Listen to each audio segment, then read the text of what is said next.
Hello, my name is Andy Schmuckler. I'm a guy on a mission to convey what I call a better human story, an integrated picture of the whole situation of our species as a civilization creating species on this planet. That also includes illuminating the nature of the battle in America right now over between democracy and fascism, and a beneficial impact also on the larger question of whether human civilization is going to survive for the long haul or destroy itself. If I were a bridge hand, I would not say that spiritual awareness was my long suit. I value it very highly, but I see myself as pretty much of the time falling short of the spiritual attunement that I would aspire to. My strongest suit would clearly be more of the mind than of the spirit. That's what I seem to have come into the world equipped for. That's what I got a lot of training in this society, both in my family and in America's best universities. But interestingly, if I look at what I've done with my mind, at almost every major turn, there's been a spiritually transformative experience that led me into applying my mind to understand what it was that I just experienced. The book on the right there, The Parable of the Tribes, The Problem of Power in Social Evolution, was the outgrowth of an experience that I had that really shook me to my bones in 1970. Really a mysterious experience. I felt like I was presented with something of an idea, the germ of an idea that was quite sufficient to grow into, 14 years later, a book published by the University of California Press. I won't go into that experience any further than to say that. And then in 1983, I had a second sort of life-changing, spiritually transformative experience. It had to do with an opening of the heart, a personal experience that had to do with fear and had to do with love, and which resulted in my being able to apply this more open heart to the implications of that first book, and to see what the ramifications and the implications are of human beings having been subjected to such a traumatic history as that parable of the tribes described as being inevitable. A social thinker saying this was inevitably going to be unleashed on a civilization created by any kind of creature because of the dynamics that would inevitably obtain in the system.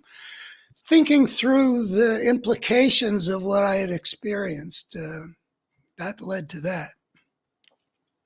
I'm about to read to you what I read, what I wrote, expressing the third major spiritually transformative experience in my effort to understand what is the meaning of what I've just experienced. I didn't take it as far as I thought I was going to. There wasn't a book that came out of it because before that year was over, this is 2004, I had another experience also of a somewhat mysterious nature, which led to my understanding the nature of the force that has been arising in America and understanding the emergency that we had. From 2004, I saw fascism was a rising threat in this country. And seeing that was actually kind of mysterious the way I saw it. It wasn't just the usual kind of seeing. And it led me to try to understand, what did I just see? and it's led to my having integrated into the rest of the work an understanding of a coherent force that consistently works to make the world more broken, which is how I define evil. And I can show in a way which has got to do with all these 3 books, how that works in terms of the systemic dynamics. But I did take that experience in the first part of 2004, which I'm going to read to you about. I did create something, and this was published in a couple of places. And I also I lived in New Mexico at the time, and I delivered this as a sermon in a couple of Unitarian churches in New Mexico, and also in California. So that's the fruit that this bore. This is a result of a spiritually transformative experience that I applied my intellect to try to figure out, what does it reveal about this reality that we're living in which I have claimed that I can show, using an evolutionary perspective, that the spiritual dimension should not be dismissed the way the secular worldview often does. But I feel that I believe and claim that I can prove that the spiritual dimension is real, important, and life-serving. And I've talked about that in previous. And the fact that we've got this capacity in us to have these special kinds of experiences, I think can be easily excavated out of it to say that's been put in us because our ancestors were more likely to survive to get their DNA into the future if they had that capacity than if they didn't, which is why you can see that throughout history and across cultures, there is expression of this capacity, enough that we can conclude that it's in the human genome, from which we can conclude that it was selected for, from which we can conclude that it enhanced people's chances of survival, which is a good way of saying is life-serving. So here's that third spiritually transformative experience of mine, as recorded in what understanding grew out of it for me, and I'd like to share it with you. At the heart of the spiritual thirst that I've felt throughout my life has been a thirst for meaning. By that I mean, in the first place, a thirst for experience that fills me up with a sense of meaningfulness, experience that feels deep and rich, that makes me feel fully and gladly alive. But I also mean a thirst for answers to questions like, how should we live our lives? And where lies our greatest fulfillment? And perhaps even more sweeping questions like, what ultimately is this universe we live in about? This last one being a question to which science says there's no meaningful answer. My main approach to seeking answers has been, as befits a child of the Enlightenment as I was raised to be, to try to be faithful to the evidence and to discern the truth toward which it logically points. For such questions, the most relevant evidence has seemed to be the evidence of human experience, and in particular, the evidence presented me by my own experience. In 58 years of living, this was something I wrote 20 years ago in 2004, I've had many and diverse experiences, but it is particularly a few powerful experiences of a spiritual nature, experiences that have inspired and guided my life's work, that have challenged me to make sense of them. One of these experiences was just this past spring, and I'd like to discuss here some valuable clues that experience seems to me to provide concerning those important spiritual questions of meaning. But before going into what I would describe as a visionary experience, let us look more deeply into the meaning, the idea of meaning as we experience it. This section is titled, The Centrality of Experience. It is indeed the centrality of experience that I would like to underscore first. Meaningfulness is something that simply must be experienced. Or what use is it? You can show the most incredible beauty to a corpse or to a computer, but what's the point when it doesn't register experientially as meaningful? What would be meaningful about hearing a Brandenburg concerto, or seeing a colorful sunset if their beauty left us cold? We cherish having our family gathered around the Thanksgiving table, but would it have any meaning to us if it evoked no love in our hearts? Coming upon a brilliant insight might be one of our most meaningful experiences, but it would not be so if there were no exclamation point at the end of our eureka. So if we ask, what is the meaning of our lives? We have to be talking about something that registers inside us as meaningful, as mattering. And so we might start addressing that question by asking, where in our lives do we find deeply meaningful experience? Of course, we're finding meaningfulness to one degree or another all the time.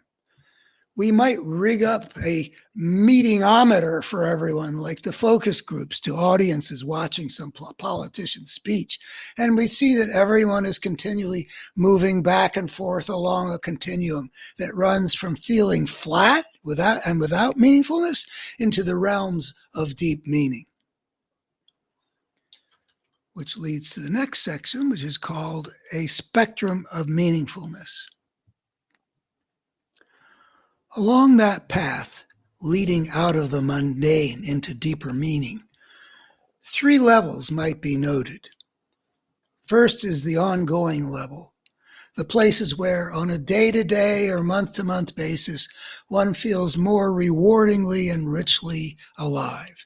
For someone, it might be a morning ritual of taking one's tea on the patio, looking off to where the sun is rising over the mountains, and feeling a sense that it is a blessing to be alive for a new day. A second level is comprised of those experiences whose meaningfulness feels so powerful that at a deep level they shape the course of our lives and our view of what life's about. A life-transforming insight that frees one from destructive patterns might be an example, or perhaps an experience of intimacy that changes one's heart. And then there's the third level. Here, the depth of meaningfulness seems to go beyond extending a continuum towards simply more. Rather, it is experiences opening into another realm, imbued with a special feeling of sacredness. These experiences, transcendent they might be called, or mystical, suggest that the world as we normally see it may not be all there is. Surveys conducted in this country suggest that experiences of this sort are widespread. The next section is titled, It's Always There. One interesting thing about our experiences at all these levels, with their meaningful, this is what life's about feeling, is that it seems that, in some sense, those deep meanings are always there. Our ability to connect with them may come and go, but it seems the experience is always ours for the taking. Take, for an example, an experience I recently had listening to the opening movement of Beethoven's Seventh Symphony. I've heard that symphony a number of times, but for some reason, on this particular occasion, it touched me at a level of profundity well beyond anything I'd previously experienced. As I listened to Beethoven's music, a visual image was conjured up in my mind, an image of, the term came to me, winged majesty, an image of some beautiful divine force. I felt certain that the deeply spiritual space I entered was one that Beethoven had entered in some way before me, and then, as a great artist, had used his music to convey. Whether or not I'm right about Beethoven's vision, my point is that this new and deep response of mine was to a piece of music I'd heard many times before. The music, in some sense, always offered me such a meaningful experience, but was only on this occasion that I entered it. A second example goes back to the night of the birth of my first child in 1976. I went home about dawn, and I was still aglow with the experience of meeting my new infant son, and still too excited to sleep. I went and got the mail and opened up my just-arrived Newsweek magazine. There I read a story about a major disturbance in Bangkok, Thailand, in which a man had been lynched by a mob. I felt deeply disturbed by the story. The deep meaning I saw in that story was expressed in a simple and obvious statement I made to myself. Quote, "This man they killed was once somebody's baby." Obvious. But on this occasion, the importance of that simple notion, with its implication of the preciousness of each life, registered within me. The events of my night had opened my heart to recognize at a deeper level what the sense of meaningfulness transformed from cliche into important truth. One more example. I regularly walk in my neighborhood, which is at the foot of a range of mountains called the Sandias. I see the Sandias all the time, even out my living room window. On this one day, I see the Sandias differently. I see their great beauty, and I'm struck with what an incredible, gorgeous planet we live on. How glorious! It's always there. And the next section has the title, "The Eye of the Beholder Question." But what is it that's always there? Is the it that's always there simply the opportunity to respond in a certain deeper way? Or is the beauty that was always there on the mountain waiting for me to see it? It's that old eye of the beholder question. Are the deep meanings just something we invent? Or when we are really alive, do we discover them? Maybe if my experience of meaningfulness were more uniform, I'd be less struck by this question.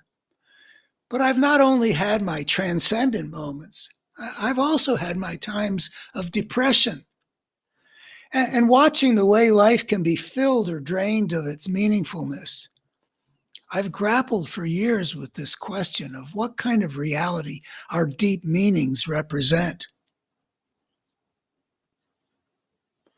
By the way, just to, if I may interrupt myself, I wrote a whole book, which has not been published, but is available for you to read if you want, called The Experience of Meaning. You can find it in one of the portals on the sides of my website. Go, not on the phone. It's much better to go on a betterhumanstory.org, and you'll scroll down and you can find the experience of meaning, where I'm wrestling about these questions. I believe I've made some progress since I wrote that book more than 20 years ago. I think I have some deeper, clearer understanding now than I did also when I wrote this thing. But if you like this question about how our life can be full or empty of meanings, and it depends on what's happening inside us, and what is the significance of that in terms of what's true and what's real, please, I invite you to go take a look at it. Getting back to the text here. My recent visionary experience has moved me off the fence on that question. I've come down on the side of there actually being important values built into our reality. And what moved me was what I saw and experienced about what I call our pathways into deep meaning. That's the title of this piece as it was published, is Our Pathways into Deep Meaning. It's interesting for me to sort of see where I was at then and how things have changed a bit for me about how it's all to be understood, which I'll get to after I conclude this. To introduce what I mean by these pathways, let me invite you to consider where you find your own most richly meaningful experiences, where you are filled with a deep sense of, wow, this really matters. Have you ever felt the richness of life open up to a new level through open-hearted connection with other people? By falling in love, or by holding in your hands your just-born child, or looking around the Thanksgiving table at the people closest to you, or by feeling in your heart something real and heartfelt corresponding to the abstraction, the brotherhood of man? Have you ever been transported by an encounter with beauty? Here, for example, is the rapturous description by the great naturalist John Muir of his first encounter with Yosemite. And quotation from Muir. Nearly all the upper basin of the Merced was displayed with its sublime domes and canyons, dark upsweeping forests, and glorious array of white peaks deep in the sky, every gesture glowing, radiating beauty that pours into our flesh and bones like heat rays from a fire. Have you ever experienced such rapture?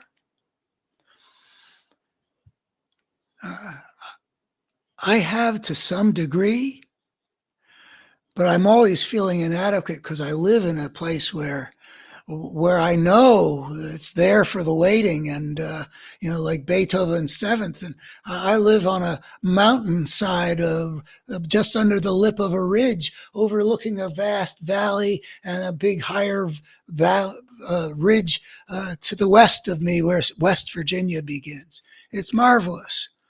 And I don't always see it in that kind of John Muir way. And I feel an inadequacy about how much more is there for the taking than I'm able to open myself to much of the time. Going back to the text. Have you ever achieved a sense of being spiritually alive by getting into the flow of your own creativity? Feeling things come together under your hands in just the right way? Or by marveling at the fruits of the creativity of someone else, the dramatic unfolding of a narrative by Dostoevsky, for instance, or the crystalline structures in which Bach expressed his passions, or the noble human ideals embedded in a Michelangelo sculpture. Have you ever gained a especially glowing sense of meaning from living with integrity, from living in a way that aligns your walk with your talk, or living from the core of your own true self? Spoiler, the first 2004 spiritually transformative experience for me had to do with this pathway, living with integrity, which I'll be telling about just shortly. Back to reading. Have you ever had an experience of a transformative insight, a realization so powerful that it changed you? Insight into the guts of your own life, or perhaps an insight that illuminates some important part of the complex landscape, natural, sociocultural, historical, etc., in which we all live our lives? Is there some other pathway that's been especially important to you?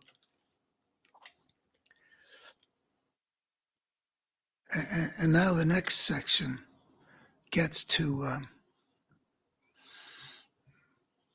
some progress of understanding that this most recent experience gave me. It's called the strange convergence of the pathways. In the world in which we live, simply a calling attention to the importance of our experience of meaning is of value.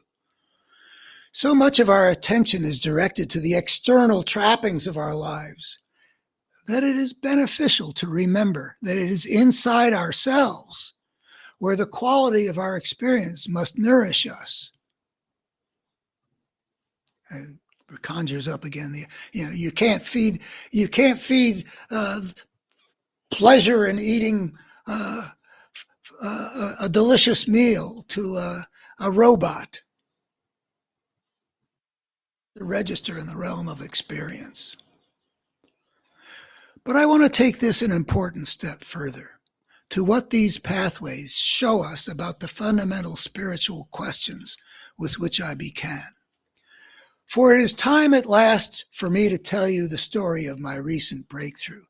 It is this experience that led me into thinking about these pathways. And the story begins with a surprise I experienced by traveling down that pathway that I call living with integrity. For the past couple of years, I had been focusing a lot of my life on an educational institution in which I was a teacher. It was a new career for me, and I felt fortunate to be able to enter this new adventure at a school that impressed me greatly with its quality, with its dedication to humane values, and with its integrity. As a rookie and a new guy, I took the stance toward the school and toward the veteran teachers I respected. Please teach me. I respect your knowledge and experience. I'm going to try to fit in as a good team player and learn how I can best contribute. That was my stance for a year and a half, until the institution acted towards me in a way that was clearly dishonorable and dishonest. I was shocked. For a brief moment, I feared I would be devastated. But then what happened inside me was just the opposite. I was moved back into a deeper place in myself than the one from which I, in my ingratiating rookiehood, had been coming from. As I acted from that deeper place, I brought into my interactions with people in the institution some of the powers of my true self and deepest convictions. That phrase, if I may diverge for a minute, some of the powers of my true self, it reminds me of a Hindu story of a tiger that comes upon a young tiger that bleats like a goat and eats grass.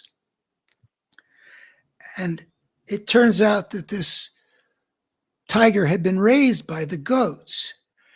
and had no idea what it really was. And there's a whole interaction between this huge, fearsome, grown-up tiger and this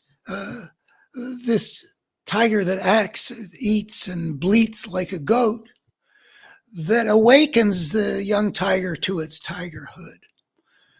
I think it's a Hindu story, and maybe it's a Buddhist story, or maybe it functions in both traditions. I don't know. But I always thought that that was an important story, that maybe we all have some kind of a true self. I mean, that's certainly the implications, and it's some kind of true self of which we have a tigerhood that we're supposed to be awakened to.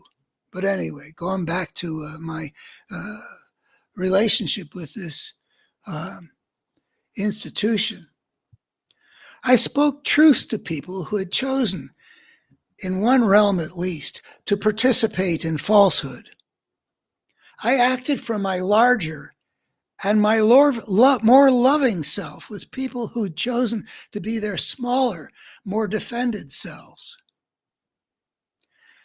As I moved from this place of deeper integrity, I noticed that something significant shifted with regard to my entire spiritual condition. And that's the big clue. More integrity, and then all these other things, like my engagement with people became more open-hearted. My sense of beauty became intensified. I began hearing music, for example, like that Beethoven, at a deeper level. My connection with my wife as a lover became fuller. My capacity for insight into the vast web of interconnections of cause and effect in our incredibly complex world, which I say is my long suit if I were a bridge hand, became newly ignited. I became, in other words, spiritually much more alive. And I was struck by the fact that even though it was by moving far down one of the pathways, that integrity thing, that I had come to more fully to life spiritually, going down that one path seemed to make all the others open up to me. So it seemed indeed that as though all the paths fed each other. What does that mean?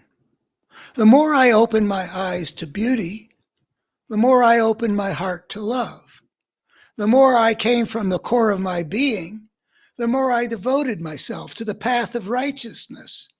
The more I opened my mind to encompassing insight, the more I saw the beauty of it all. I was reminded of something I'd noticed when I was much younger, that when I fell in love, the flowers seemed markedly more beautiful. My first kiss was under a lilac bush, and the smell of the lilacs, still is connected with open-heartedness and beauty and a divine fragrance, to which I was able to more fully respond back then at the age of 14. I felt quite intrigued by this synergy among these pathways. And then one day, another powerful clue embedded in the pattern of these pathways emerged for me in starker relief. Over the course of my life, there were 2 or 3 previous eras of my entering into a vaster and deeper spiritual place. I started out alluding to some of those and connecting them with the books that I mined from those spiritual truths, understanding what the dynamics are in the human world, the parable of the tribes and the out of weakness, healing the wounds that drive us to war, and I allude to those in the text of this. I'll continue. One of these was brought about primarily by my having opened up to a deep experience of open-hearted love which sustained me through great fear. Another time, the pathway into the experience involved a recognition of the sacred beauty of the Earth's living systems, understood through an ecological, evolutionary perspective, I may say, and of the natural creature at the core of each of us. That's my way of describing, in a sense, what I understood about the destructive force that we unleashed by becoming the civilization creating species. Very important for understanding why our world is the way it is and what needs to be overcome if we're going to have a more whole world, the world in which the sacred is well cared for. Getting back here. And now, on this most recent occasion, the way into this deeper place involved my following the path of integrity. Open-hearted love, the recognition of the sacred beauty created by an evolutionary process that continually is choosing life over death and striving toward what we experience as good over evil, even though it's so opportunistic that it's never striving toward perfection, but it does create in us forces that have been life-serving that do strive toward the good and perfection and wholeness. That's a footnote. And the path of integrity.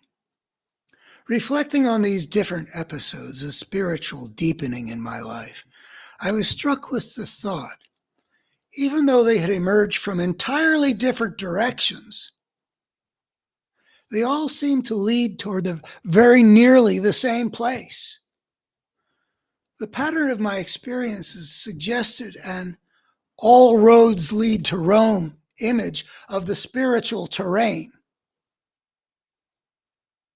I had a feeling, in other words, that there is a vast space toward which all these pathways into deep meaning tend to converge, not just feeding each other, but blending into one another. I had a sense of moving toward a heat source, a sense of there being something spiritually radiant embedded in the fundamental level of our reality.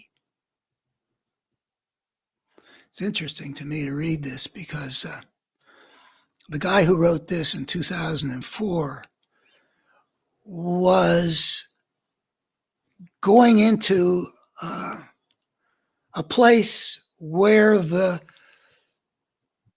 good, the true, and the beautiful, and the sacred are in some senses out there, whereas I've come to recognize that they correspond to something that's out there, but the things that make them meaningful are what evolution has structured into us because of the life-serving nature of such experiences.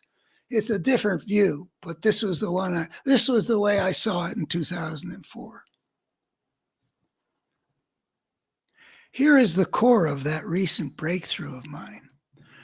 I grokked, I hope that I can still use that word from that science fiction book of an earlier era, deeply understood.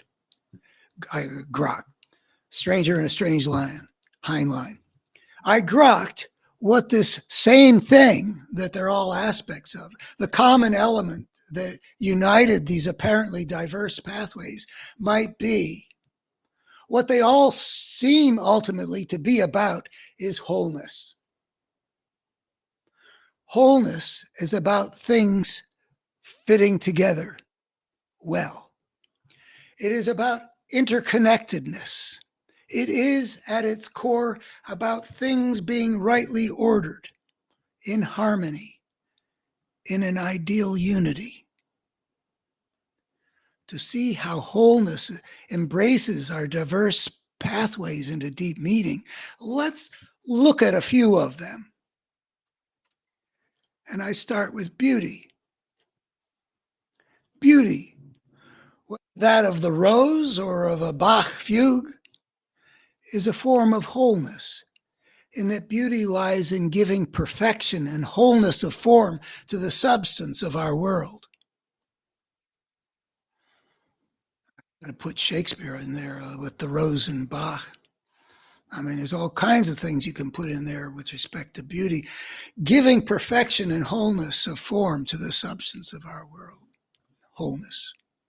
Love, whether between lovers or friends or for all humanity, connects with wholeness in the way that the bond of love knits people together in a life-enhancing way.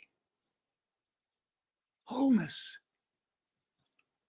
Integrity, whether of the moral sort of walking one's talk or of the sort that's about being true to oneself. Integrity is about a person's being all of a piece, whole,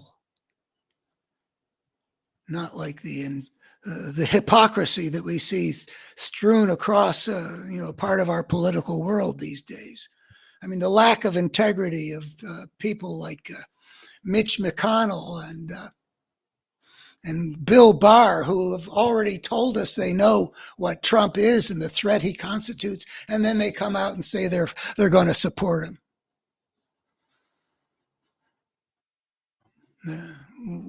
The whole, the second spiritual experience I had to see with the force of fascism that was rising, and what had been a focus on wholeness got taken over by the need to fight the force of brokenness, and the lack of integrity is on full display frequently in that force of fascism that threatens American democracy. So wholeness is really the opposite of something that we're having to fight and defeat. Forgive me if some of these diversions take us away from. I think seeing connections is an important kind of wholeness. So if I can just sort of weave in something so you know that we're talking about the whole ball of wax here. The spiritual level of things is the part that illuminates why it is essential that the election of 2024 go this way and not that way. Okay. So I've talked about beauty, love, integrity, and got sidetracked on this lack of integrity that makes me sick. Okay. Morality, the paths of righteousness and justice. Is it about adhering to those principles that order the human system into an optimal kind of whole? Justice makes for the best of possible human worlds. Injustice makes it worse. Wholeness. Insight, which is about seeing connections, creates greater wholeness in our awareness by disclosing to us some new dimensions of the complex interweaving by which our world is knit together. And I'm going to come back to this with a later topic that my Better Human Story offers a spiritually transformative experience because seeing things whole can blow one open.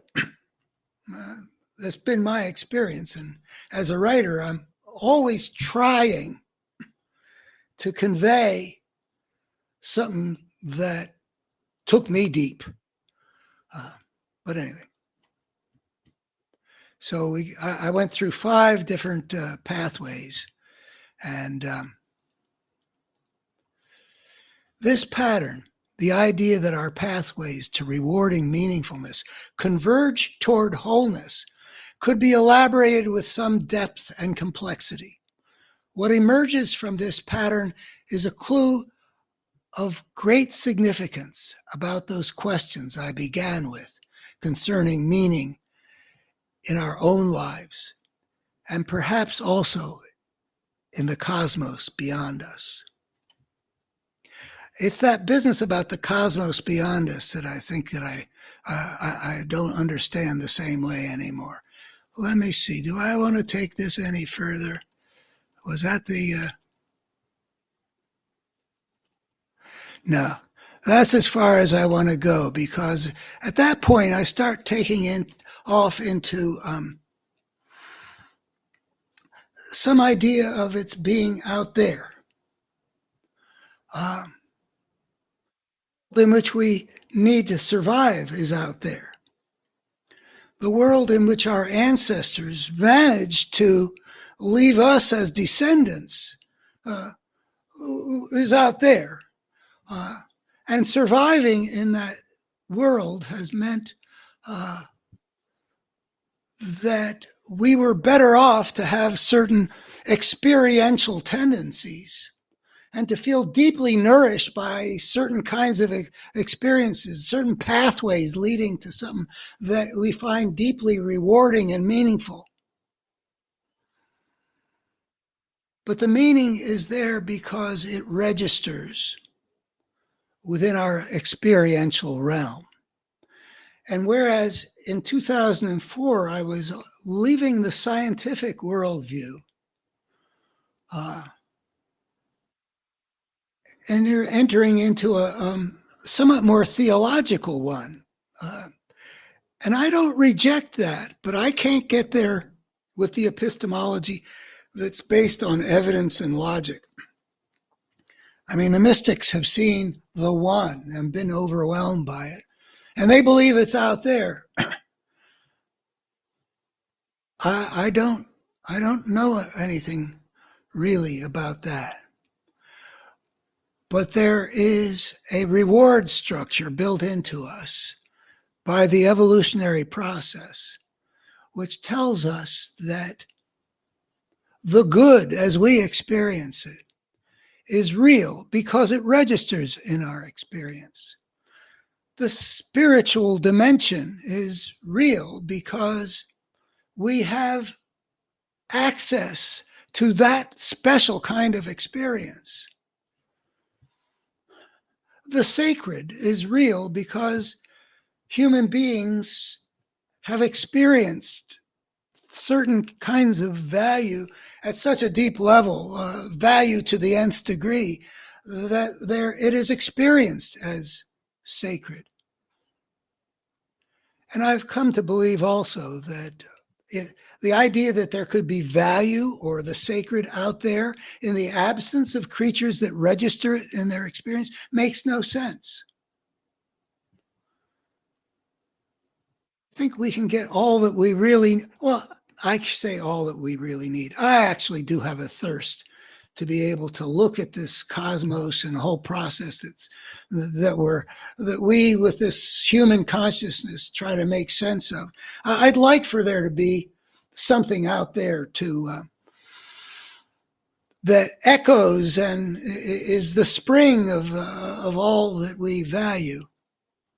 I know, I live among a lot of Christians who feel a sense that there is an ultimate reality in which a being of a divine nature loves them. Hey, I'd like that feeling. I can't get there looking at the way the world is. I can get to wholeness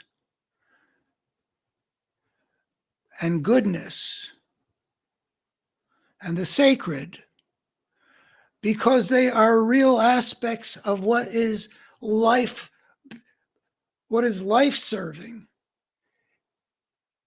on a planet in which an evolutionary process has gone from self-replicating molecules, or pre-living organic molecules and self-replicating molecules, and then a whole opportunistic process which takes place within which there is an emergence of some of these things. I would love to believe that everything's unfolding like some of my neighbors surely believe it's all according to God's plan. it would be good for my heart to feel that whatever happens, it's what a good, just, merciful, and all-wise God wants. But I can't. Um, I can't make sense of there being such a thing when knowing what I know about how things unfold and having a better way of understanding both the evolutionary process, which has been doesn't seem to be run by a purpose. It doesn't look ahead. It's 13.8 billion years from the Big Bang until uh, our planet. Um, well, I guess it wasn't 13.8. Our planet came into existence, what, 4.5 billion years ago? Life began 1 billion years ago, 3.5 billion years before you get to us. You know, it, I don't understand how come everything's here the way it is at that cosmic level, but I don't see a plan. And when you look at the way evolution unfolds in a purely opportunistic way, it doesn't seem to be driven by some kind of a purpose, but it creates things which didn't exist before. It creates creatures for whom there is a better and a worse. And through that, the moral dimension comes into being. It creates creatures that can have the experience that there are some things that are really sacred and be inspired to devote themselves to what's sacred because, hey, it turns out that what people experience as sacred, it tends to be very life-serving to see things that way, whether it's love thy neighbor as thyself or some astronauts, the first human beings, to see the earth from that vantage point. It had a spiritually transformative experience, I believe, on two of the astronauts. They took a picture that got called the Blue Marble uh, and was on walls all over the world as people felt inspired to what had struck these astronauts, seeing the Earth as this fragile thing that we got to take better care of. It's not random what people experience as sacred. It's got to do with motivating us to do what serves the cause of life and defeats the destructive force that we've unleashed because we took the step onto the disorder that the breakthrough into civilization represented.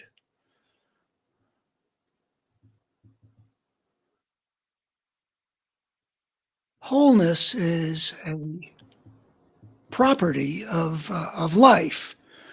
Uh, the intricacies of the cells that took 2.5 billion years to create and that make up our bodies. The wholeness of our bodies, they may not be perfect. I mean, our spines were originally they're derived from having been a suspension bridge of an animal whose spine was horizontal. When we became upright, evolution made the best of the lack of planning. We're going to be an upright creature and have to have a spine that does its job, but it's going to be built out of what was more functional for a creature that walked on all fours. You know, my cat's spine is a better design for the way they move than our spines are for how we move because there's no planning. But it creates value as a strategy for life to defeat death, for creatures to get their DNA into the future. we pursue happiness because the things that bring us happiness correspond to what in our ancestral paths were behaviors that made survival more likely. We've got purpose. We've got experience of value. The good is real because there is such a thing as better and worse. Once you get to creatures that experience things as better and worse.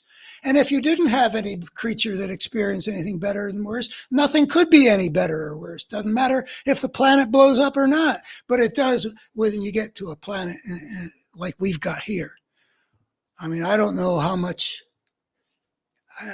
There's some evidence that it matters to a tree what's going on, but we know it matters to us, and we know it matters to a lot of other creatures. There's a difference between a kitten that's being stroked and is purring and one that's being tortured and is in agony. There is a better and a worse. There just is, in the only way that there could be. And life put it there as part of the strategy.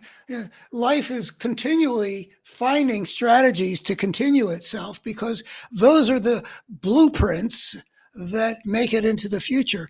And some of those blueprints are like ours in terms of our experiential tendencies.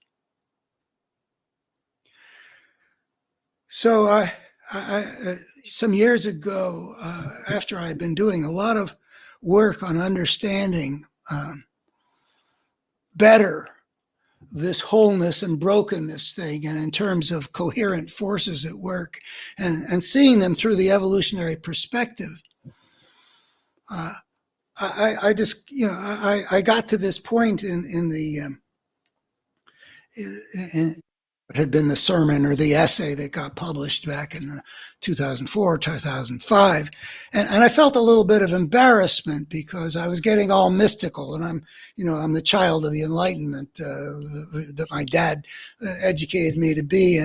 And I felt like I made some moves that I really couldn't justify.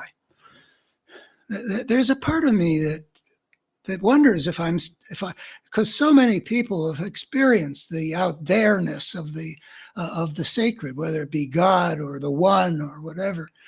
I don't know whether my picture is the last word in it. I feel like I've accounted for what I've seen and experienced, and I don't know how to get to the kind of God my neighbors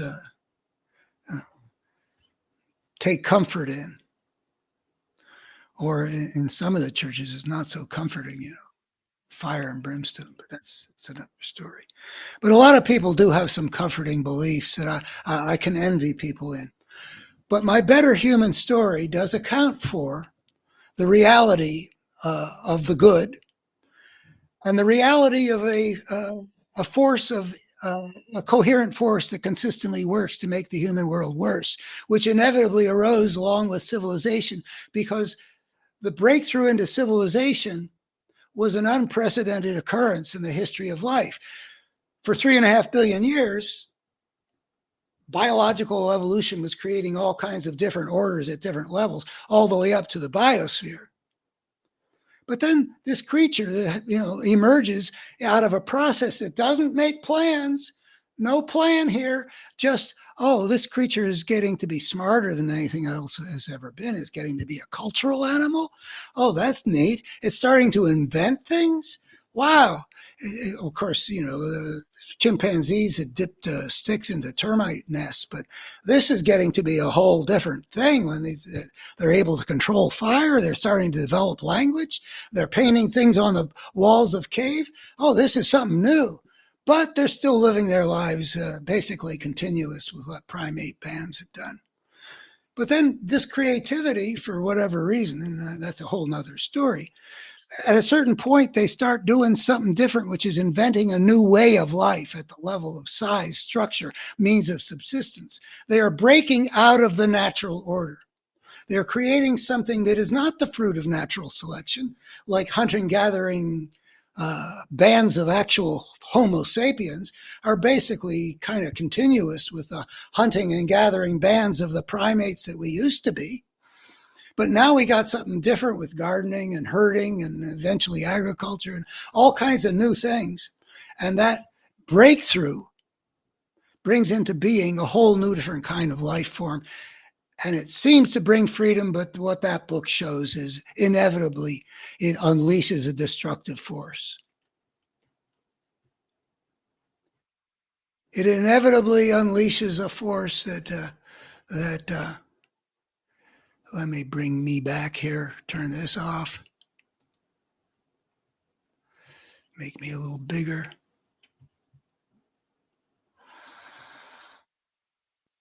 Creates a dynamic in the system. It's a new system in which there is a civilization. Systems that were not created by natural selection, but were invented by the creature itself. Because this unplanned process created a creature that was eventually got to be so smart and presumably had some kind of motivation to change the rules and to break out of the ordered system in which the interactions among the entities would be consistent with the viability of the whole. I mean, that's what gets selected for. It selects for what can make for a perpetual motion machine.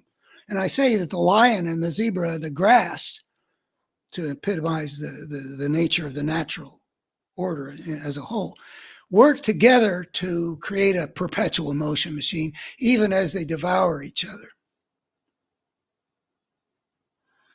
But we step into a kind of anarchy, which is a disorder that hadn't existed before. And that book demonstrates the inevitable unleashing of a destructive force. And I'm not going to go further with that. I mean, in my other videos, I've gone a lot into it. There are a lot of ways of seeing that there is such a thing as a coherent force that consistently works to make the human world worse. And I think I also show in a way that simply holds water, that if a creature has that breakthrough onto the path of civilization, they will, regardless of their nature, they will inevitably unleash such a force that will move through the human world over the generations, the centuries, the millennia, until that force is brought under control. And we manifestly have not yet done that.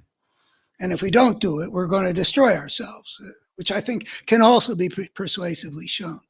All dimensions of what I'm calling this integrative vision, but they get back to the spiritual dimension. The opportunistic process has brought the evolution of life on Earth to a place where there's a new kind of danger that enters into the world. Without something like human civilization, there's no way that from within the system of life itself, the whole thing might get blown up.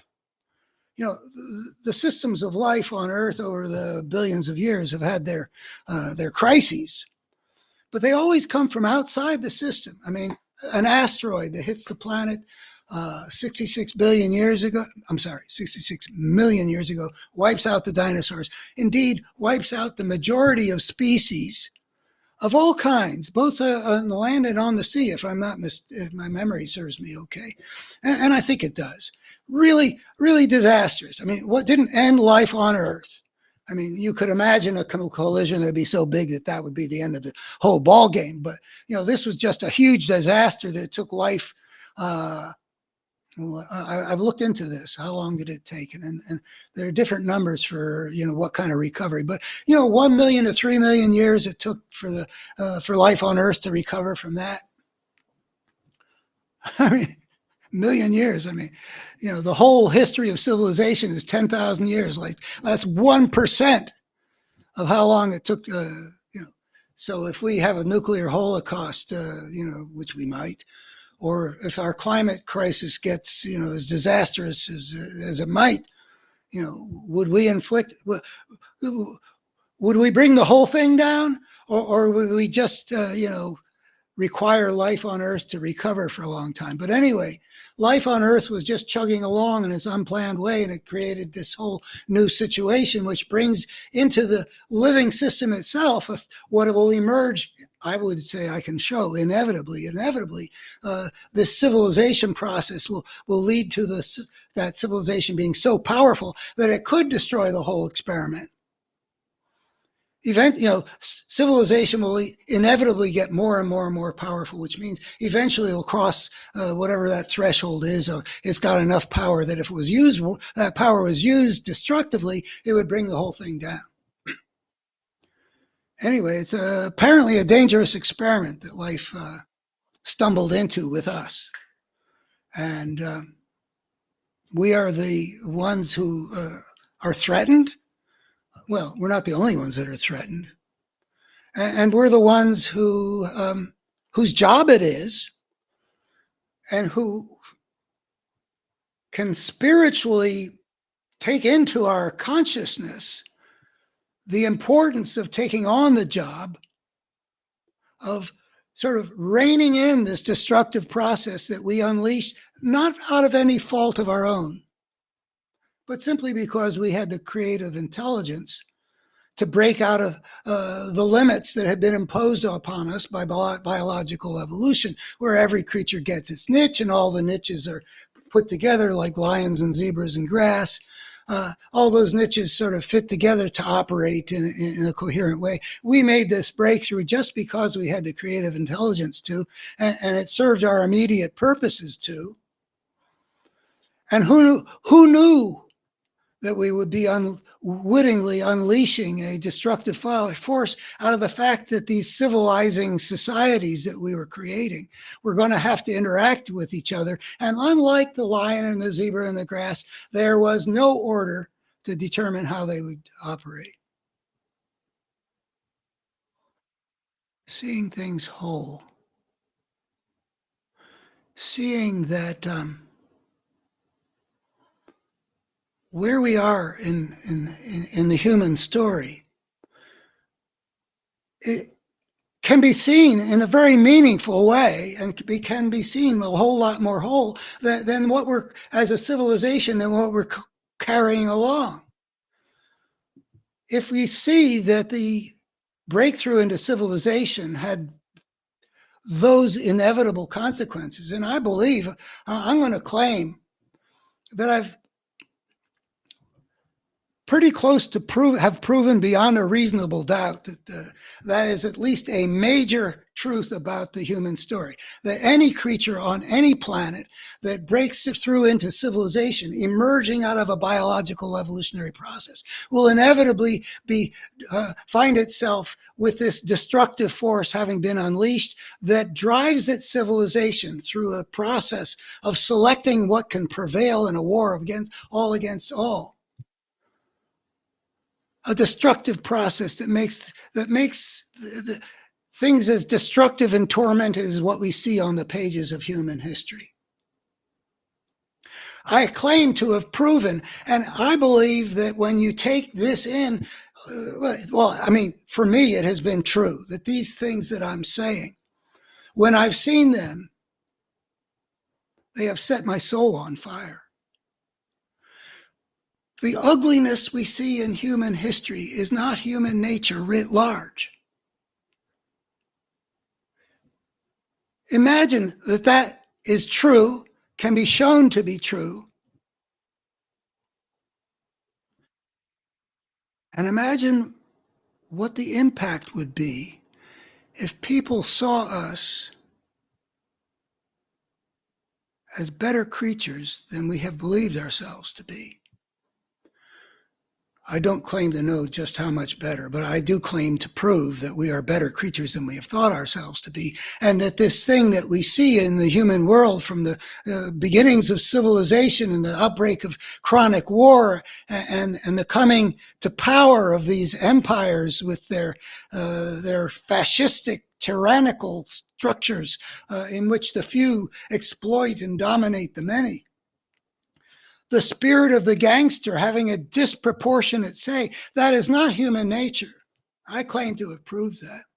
And when one sees that, when one gets a sense that we as creatures have this so much better potential, we're not the species that you would think we were if you looked at the handful of people who are playing the biggest role in the world right now, people like Vladimir Putin and Donald Trump and Bibi Netanyahu and Hamas and maybe Xi if he actually does invade Taiwan.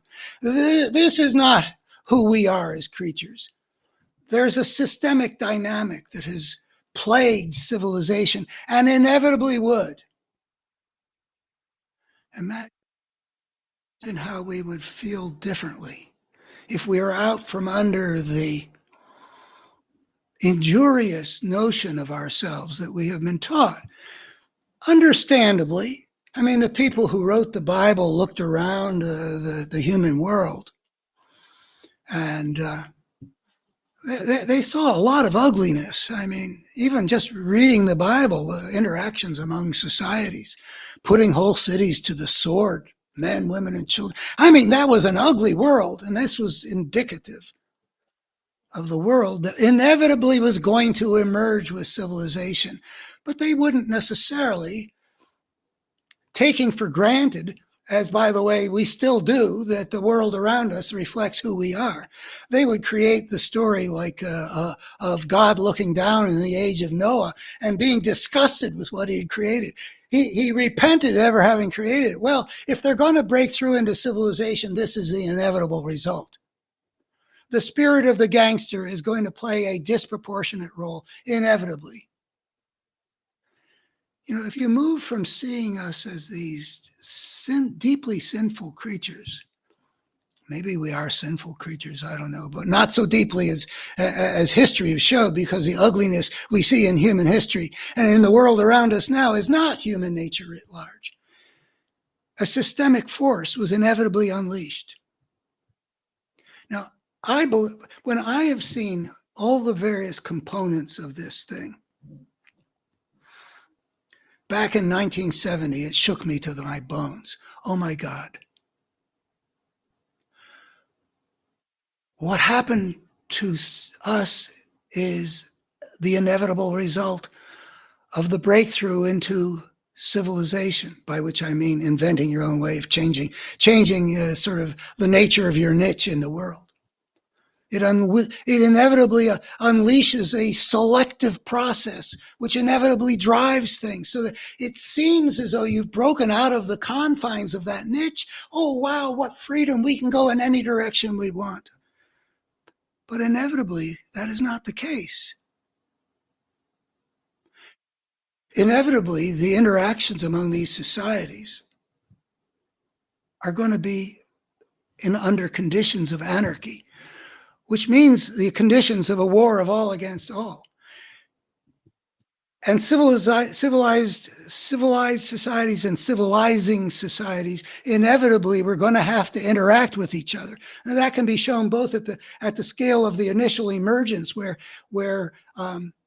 what led eventually over 5,000 years to the emergence of unified empires started out as clusters of societies that had gardens or herds or whatever that were going to be emerging in the same sort of larger ecosystem, whether it's the Nile area. You know, one of the anthropologists I drew upon in that book talked about how wherever the civilization emerged had to do with what's the word, circumscribed areas where essentially are like pressure cookers in which there wasn't a lot of room. Like the Nile is surrounded by desert. Anyway, these clusters of society interact in an anarchic situation, which means, and I show this in a couple of ways, but I won't go into here, but there's an inevitable war of all against all, and only those that can prevail in a war of all against all get to put their cultural ways into the future.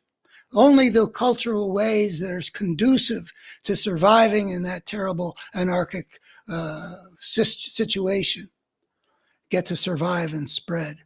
And I often refer to what we've seen come out of anarchy in Lebanon 40 some years ago and out of Somalia 30 some years ago. It's always warlords, basically gangsters, that rise to the top. We are better creatures than we have thought ourselves to be.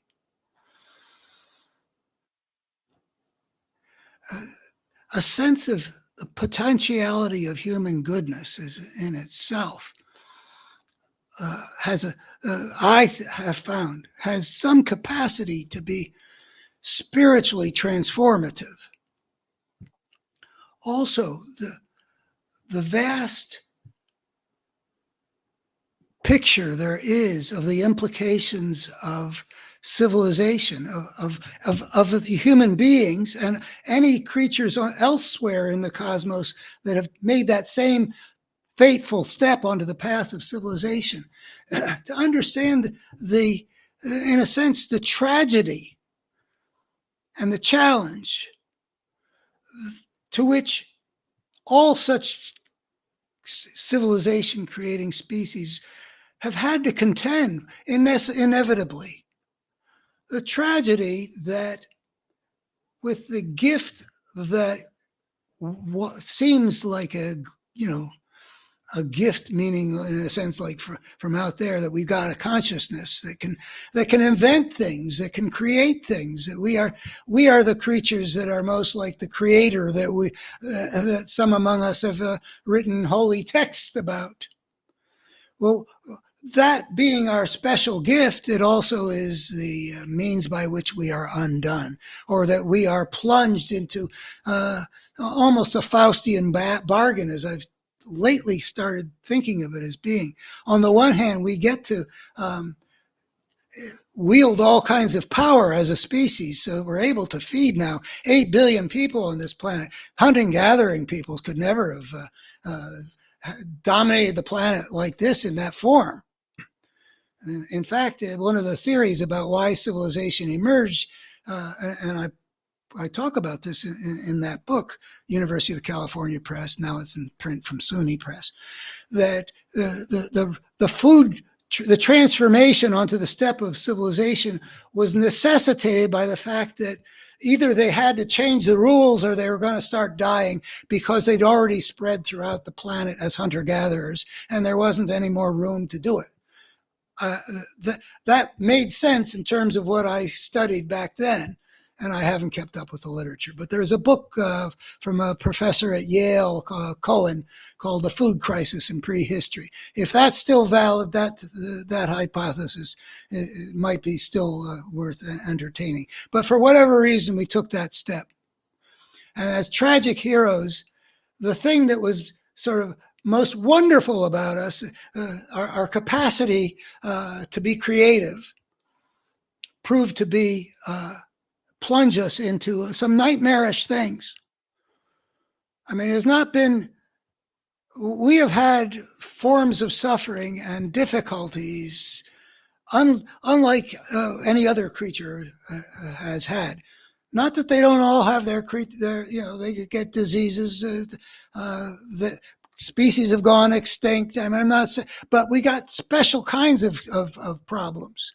Nietzsche called us a sick animal. And if you read Freud, who didn't really have an evolutionary perspective truly in his mind, he and Nietzsche both think that we're sick because it is inevitable that we would be at war with ourselves. Well, other creatures aren't at war with themselves. And that's because they're living in the niche in which they evolved the particular set of instincts, needs, impulses, whatever, that was conducive to doing okay in that niche. But we have created a new kind of life form that is the fruit, somewhat of what we choose, but very importantly of what gets selected for out of that huge set of possibilities. Like in Somalia, you end up with warlords, inevitably, not because we are basically gangsters at heart, but because gangsters are the ones that prevail in a war of all against all. That's how you can see basically how civilization, when it was fully blossomed after it had gone from hunting gathering to sort of gardening and horticulturaling and herding and maybe chiefdoms and then maybe kingdoms and tribals, and it's not clear that there were uniform stages. But eventually, in all the half dozen places where civilization emerged, there are really important common patterns. And they're predictable once you understand that what's going to be selected for are those cultural options that make a society powerful in the sense that you need to be to prevail over other societies where there's a war of all against all. Because civilization inevitably emerges into anarchy in terms of not necessarily each society being anarchic. There's a problem with that level too, but the relations among societies are not governed by any order. I mean, 2 years ago, there was nothing to stop Vladimir Putin from doing what the Athenians said has been true of civilization from, sort of universally, which is the strong do what they can. The strong do what they can, while the weak suffer what they must. That was the world they saw 2,500 years ago, or 2,300, or whatever it was, when the Athenians were insisting that the people on this island do what they wanted them to do. And it's still the case. It's still the case that the only reason that Putin has not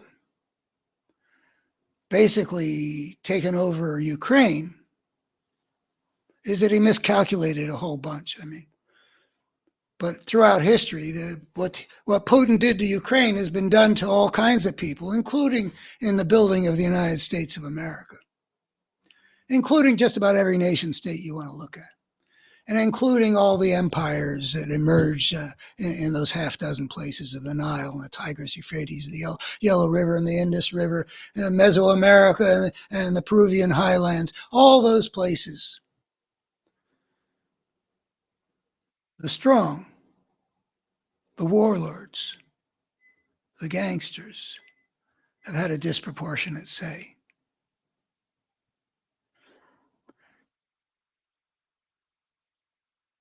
To see all that, to recognize the sort of the fundamental and unavoidable nature of the human story, the things that we haven't collectively looked at that way, that the step onto the path of civilization meant that we were going to have to meet a challenge eventually to order our civilization well enough and soon enough to survive on this planet for the long haul, or we would destroy ourselves.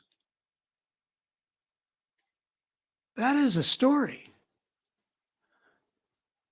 It has at times given me goose flesh, which Freud in his book on the uncanny says, it's a sign of the presence of the uncanny, which I think has some relation to entering into the spiritual realm. We are participating in an experiment that life on Earth has been conducting, and that I imagine life on other planets, someplace, has conducted here and there with, I don't know, how many of them got their act together, how many of them blew themselves up. I don't know. But to see that we are in that situation is to see something big that I think has been the occasion of spiritually transformative experiences for me. It enabled me, for example, back in the 90s to see that there is a campaign going on that involved people like Rush Limbaugh and Newt Gingrich to poison human consciousness in parts of the American body politic and for certain kinds of destructive purposes, distorting things, lying, and bringing out the worst in people, all signs of brokenness. The drama that we're involved with is very huge. It's as huge as life on Earth, and it's as huge as good versus evil. is as huge as whether American democracy will survive and whether we're going to blow ourselves up. Understanding that the step onto civilization really needs to be understood. We look back on civilization, like in the beginning, oh, there was Babylon and there was the pharaohs and, all that stuff. That is far from the beginning. I think it's very important to have the bigger picture, to see things whole. And in order to see things whole, you got to go way beyond civilization and see how it emerged and the implications of how it emerged. And for some reason, a century and a half after Darwin, even though we've got a civilization, a secular worldview that understands that, this isn't the Garden of Eden that we came out of. It's, an evolutionary process, but not looking at the really profound implications of it. Implications that occur at various levels, including understanding that there's a destructive force that gets unleashed as soon as a creature steps onto the path of civilization, inevitably. Not because of the creature chooses it, not because that reflects the creature's nature, but because of a selective process that grows out of the inevitable systemic dynamic in this kind of a disorder, the anarchy, the war of all against all, the selection for the ways of power. Face a challenge. Everything that's sacred to us is at stake in whether we meet that challenge. The astronaut that saw the blue marble, and he saw it probably the way he did because he probably already knew someplace in his mind that what we're doing to this planet is not okay.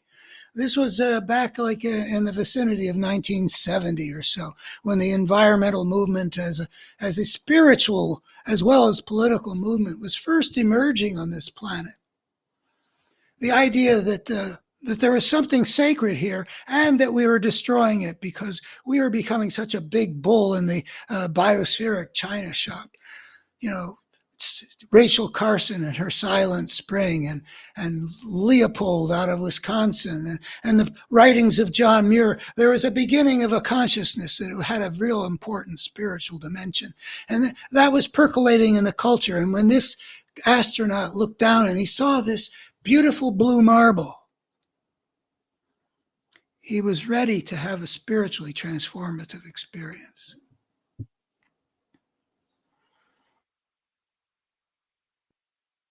So I offer you this integrative vision because, for one thing, for me, it has been involved seeing things increasingly whole as I've put together the various pieces. Let me launch that thing again. I mean, it's not only these pieces, but certainly these are part of it. Just these pieces, each one was a fruit of a spiritually transformative experience, and I've put them together into this vision of our condition as people, and that's what drives me to, at the age of 78 now, to keep trying to get that out there.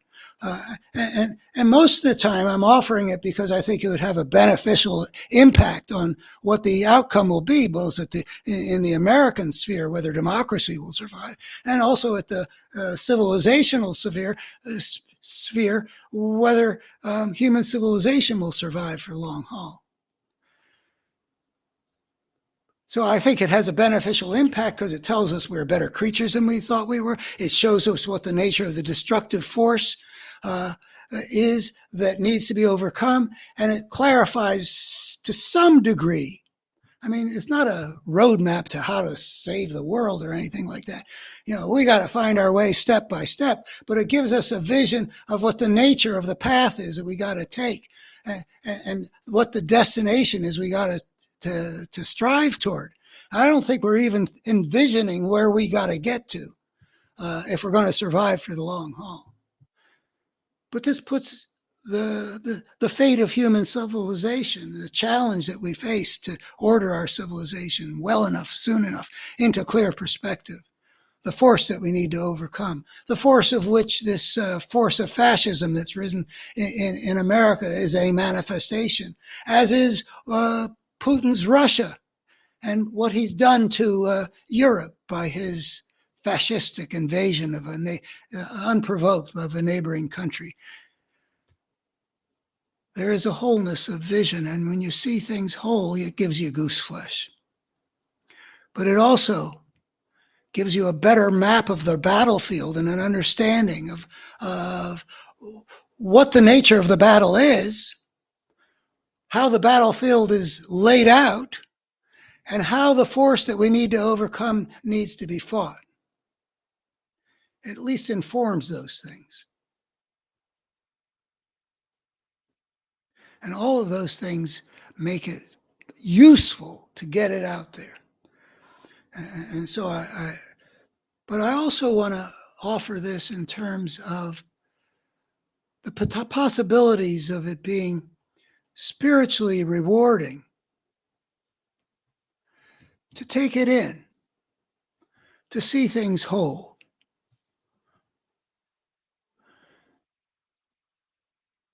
It has always been a major characteristic of spiritual visioning that it involves seeing things whole. The mystics, with their experience of the oneness of all, which for a few years after I got that experience, I was hoping I was maybe going to find my way to that. I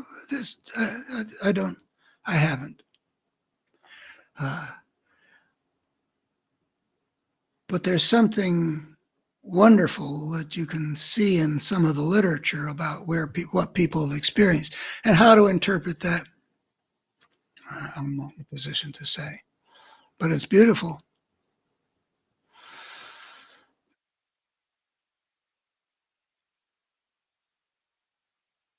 To see things whole has always meant a bringing together into some kind of coherence so that everything sort of makes sense. Meaning has always involved understanding connections. And we can experience those connections, and we can also intellectually grasp them, and we can have visions of all that. And I think that reward is reasonable to say is possible if you go check out this Better Human story and see if it really does show some important aspects of the picture. I'm not necessarily the whole thing, I'm not claiming that, but really major aspects of what's real, what's true, what's important, what's life-serving, what's sacred, what's of value. The evolutionary perspective that Darwin laid on our culture is really quite revelatory of a lot of things that weren't visible in the old religious perspectives. I mean, like I was saying, that in the time of Noah, God looks down in the world and he sees all these people behaving so badly, and he repents ever having made these terrible creatures. But if you see that picture in the context of the forces that characterize the systems that we are embedded in, the biological system and the social evolutionary system, the evolution of civilization. If you see all that in that context, you see something super meaningful. We are not criminals. We are the tragic victims of our own gifts. We have it within us to be so much better, we should be envisioning better worlds for the future, because we're not the original sin things that couldn't make a good world work. We are the injured creatures that have been contending with an inevitable force of brokenness that has created brokenness within us. That's one of the things the evolutionary perspective shows in this integrated picture. But the evolutionary perspective also shows that the biological evolutionary process put some things into us that we should be turning to for guidance and for empowerment. The good has meaning in terms of how evolution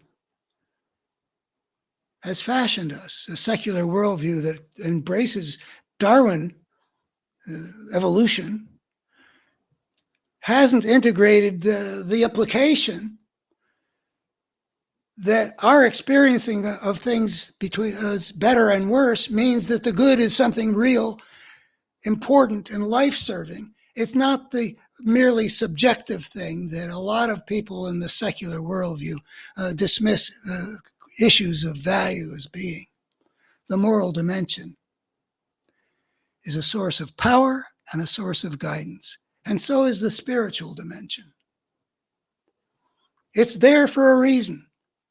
It's there because it helped our ancestors survive, which means that those who had that ability to tune in on something really powerful, impactful, spiritually transformative experience, those who had it compared to their compatriots that didn't have it were more likely to behave in ways that led to getting their DNA into the future, because here we are, Homo sapiens, and the evidence throughout our history and across the planet is that one of the things that we are capable of is this special kind of experience.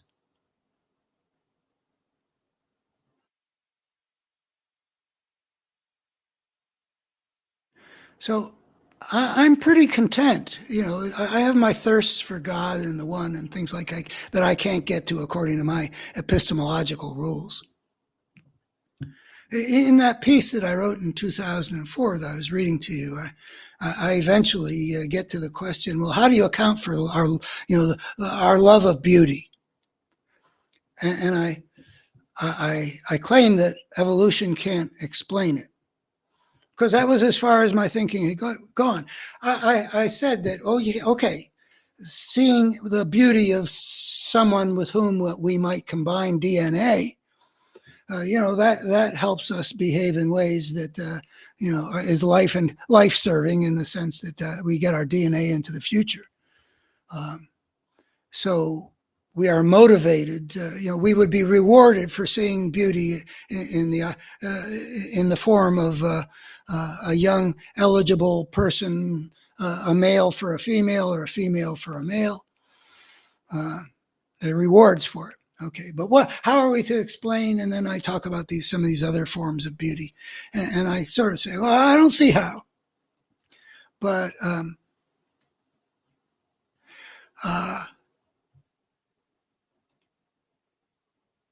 let me see. Whatever happened to that piece?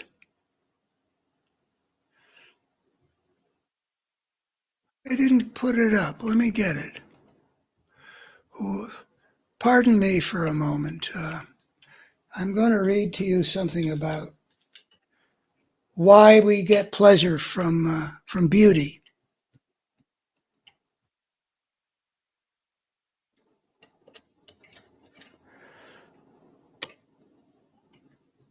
Okay, got it. So I ran this as an op-ed piece in about a year ago. It's clearly part of human nature to respond with beauty with a special kind of pleasure. Human nature is best understood as that something that got crafted in us over eons of time by a process that consistently chose what could survive over what could not. and therefore made it possible for our ancestors to get their genetic design into the future. We are that future. That leads to the question, why would an appreciation of beauty get into our nature?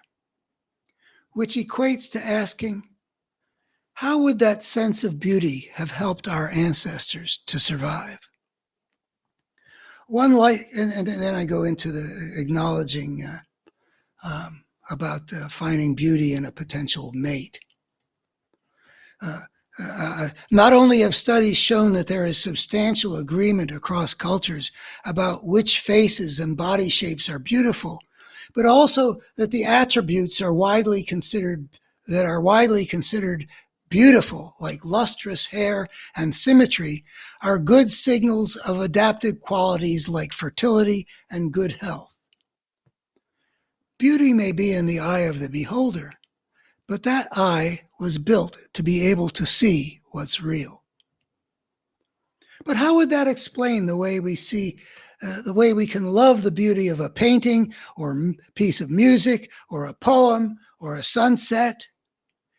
Is beauty in each case some form of the same thing? Is there a beauty that is common to the beauty of the young Elizabeth Taylor, or of a concerto by Bach, or of Michelangelo's David? They aren't identical, but there does seem to be something common to them all. And perhaps if we could articulate that something, it would provide a clue about why it's in our nature to take pleasure in it. Here's my hypothesis. In every case, the beautiful thing exemplifies how such a thing is supposed to be. When we experience aesthetic pleasure, from the rose in bloom, the flow of the music, the beautiful catch the outfielder makes, the beautiful face, the statue's form, we feel that the elements of whatever it is have been put together in something of an ideal way. We get a satisfaction from things being just right. One can see why it might have helped our ancestors to survive if they were motivated to seek beauty, since beauty could imply things being in some kind of good order. We humans have an especial need for such motivation. That motivation became life-serving as we became the creatures who adopted culture as our main adaptive strategy. The flexibility of culture conferred great advantages. But in contrast with pre-cultural species, more confined to that path set by their biologically evolved nature, culture also brought new dangers. Culture's widening of the range of paths any human group might take increased the possibilities for disorder, for choosing the wrong path. That danger of disorder made it life-serving for the cultural animal to develop new sources of motivation to want good order. Evolution, according to this hypothesis, thus would have rewarded those of our ancestors whose pleasure from seeing things in good order helped guide them toward a more life-serving path. The fact that our love of beauty is part of our inherent nature implies that aesthetic pleasure was life-serving prior to the rise of civilization, which is too recent to have installed such a thing evolutionarily. That's my assertion. I just don't think 10,000 years puts something like that into a species if it hadn't been there before, back when we were hunter-gatherers. And indeed, we find that our pre-civilized ancestors made beautiful paintings on the walls of caves tens of thousands of years ago, and material objects whose shape and decorations demonstrate a striving toward beauty, not necessitated by mere practicalities. Even a jug without a pleasing shape will hold water. So culture itself evidently created the danger that the human world could fall off the life-serving track. But those dangers multiplied greatly when culture eventually took off, mere millennia ago, into the whole new stage of civilization. I have explained elsewhere how systemic forces inevitably drove civilization to develop in life-degrading directions. And I have a little note here. Google Schmuckler, that's my last name, ugliness history. I have put it out there in op-eds. I don't expect that there are a lot of people taking that on, but my feeling driven to get that out there is such that I find occasional opportunities to use my platform to put something out that, at that level. The fact, even this thing about how we've evolved to derive pleasure from a sense of beauty. I don't have any illusions that the majority of the people in my Shenandoah Valley region of Virginia are going to find that meaningful. But, once in a while, I got to say what I got to say. The fact of that danger could not be clearer. When civilization first emerged, it took the path of tyranny and brutal enslavement and chronic warfare. So civilized humankind has continually had to fight a force of ugliness, which is the fight that we Americans in our present crisis are especially embroiled in.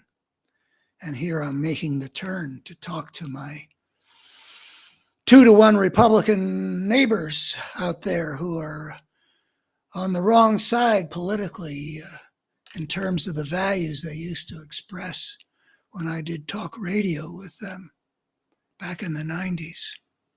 A very ugly force has been visibly working to make the American civilization what it emphatically should not be. Lately, I've noticed that I've turned to the word ugly to describe a political force that, over the past generation, has gained power to drive America in the opposite direction from those that are life-serving. Ugly is the force that's been assaulting that thing of beauty that's always been at the heart of America, the constitutional order. That force is ugly also in how it, here are some bullet points, deals in lies, cruelly targets vulnerable people, shows contempt for the rule of law, expresses an insatiable greed and the lust for power, is utterly life-serving, indifferent or hostile to the well-being of the world, prefers conflict to cooperation. All of those, ugly. One way of describing America's present crisis is this. We are engaged in a great civil war. That's echoes of Lincoln, by the way. A great civil war to determine whether our nation, so conceived, our civilization, will be beautiful or ugly. It seems no coincidence that this is the moment that I feel moved to write about beauty. The more we crave beauty, the more we will be inspired to drive the ugly away from the helm of our civilization. Now, beauty has an important spiritual dimension. The religions of the world have always understood that beauty has a central place to play in in people visiting the realm of the sacred, whether it be a church or a mosque or a synagogue. There's always an effort to imbue the experience with beauty. I mean, one can be in a cathedral, a Gothic cathedral, where an organ that Bach might have played on is playing.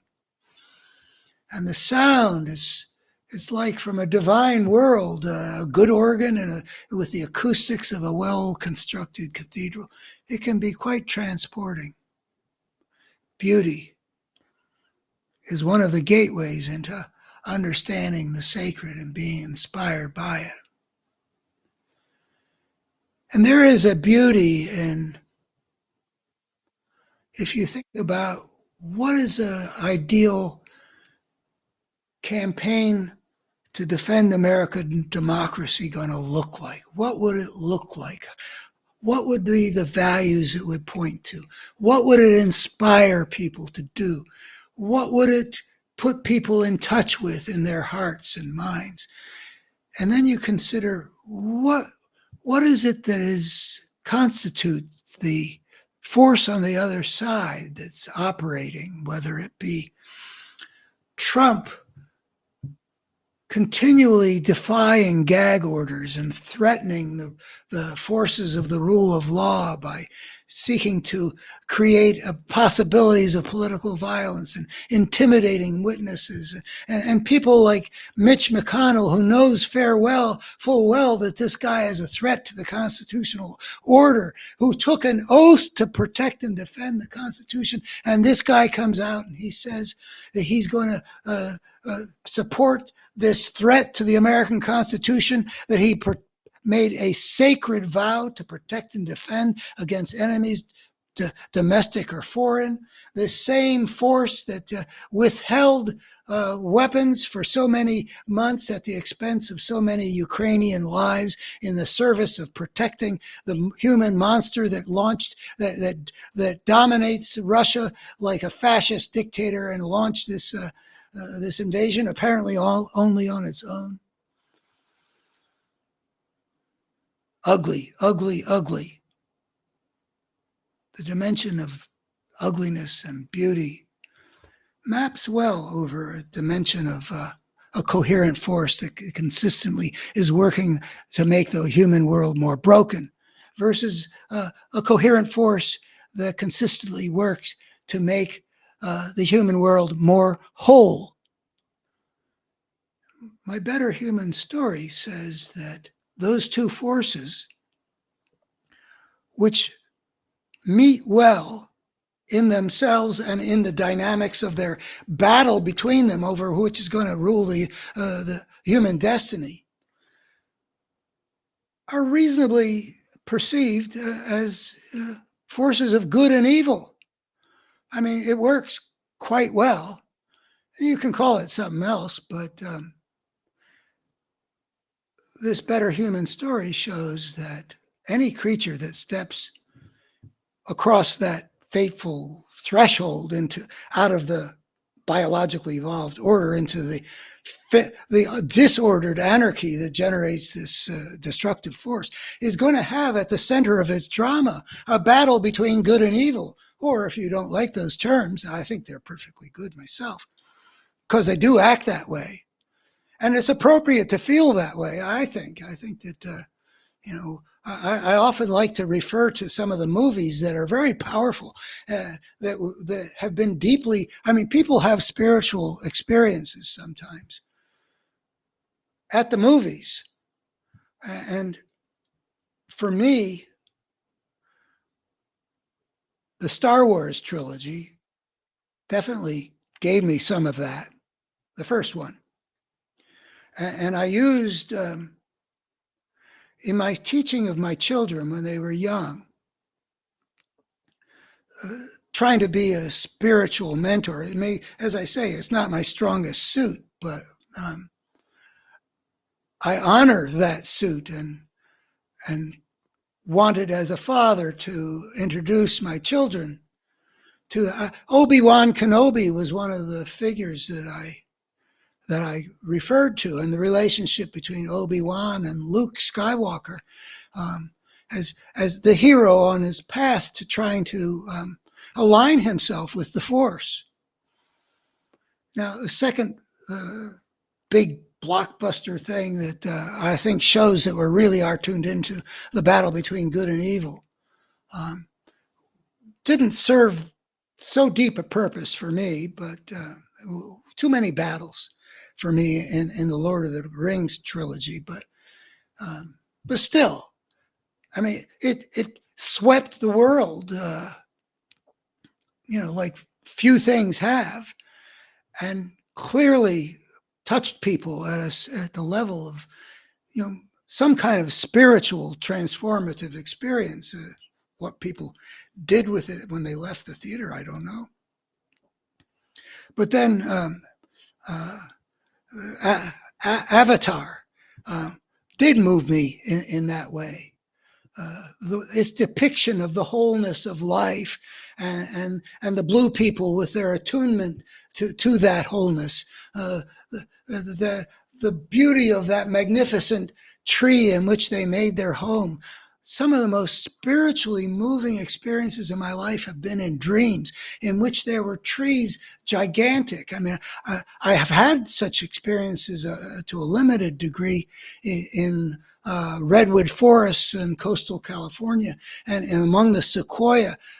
But in my dreams, it was like I was on fire as much as John Muir. And that tree that the forces of a military-industrial complex with its greedy pursuit of unobtainium, which maps so well over what the struggle is in our world right now between the forces of beauty and the forces of ugliness about whether greed is going to destroy the living systems. Well, like the way the fossil fuel industry has done everything it could to sacrifice the living systems of the planet for their own short-term profits. Ugly, ugly, ugly. And the beauty of the planet that somehow spoke to me. And I wish I had dreams like that anymore. I want to rekindle the level of the spirit in me, but it's never been within my control. That first experience that I had back there in 1970 that led to the parable of the tribes, there is a sense in which I invited it because I had been a piece of autobiography that leads up to it. There was a deep need that I felt from 1968. I'd always been a good boy, fit into the world pretty well, well behaved, was on my way to a fairly I wouldn't say conventional, but I was going to fit right into the world as it was. And in 1968, I saw so many things that were so out of joint. I won't go into them, but 1968 is a special year, not just for me. I mean, it was enhanced by my being in deep grief for the death of my father at the end of 67 and other personal things, but especially the death of my father. But the whole world was up in upheaval over a variety of things happening, assassinations, invasions, the war in Vietnam, getting my draft notice. I became completely uncertain what to do with myself for the first time in my life. I dropped out. Around the time that Martin Luther King was assassinated, I became a dropout after being hard driving towards success for my whole life up to that point. I'm just shy of my 22nd birthday at this point, and I throw myself into the campaign of Eugene McCarthy to end the war in Vietnam. But more profoundly, I don't know what the hell I'm going to do with my life, because if the world is so out of joint,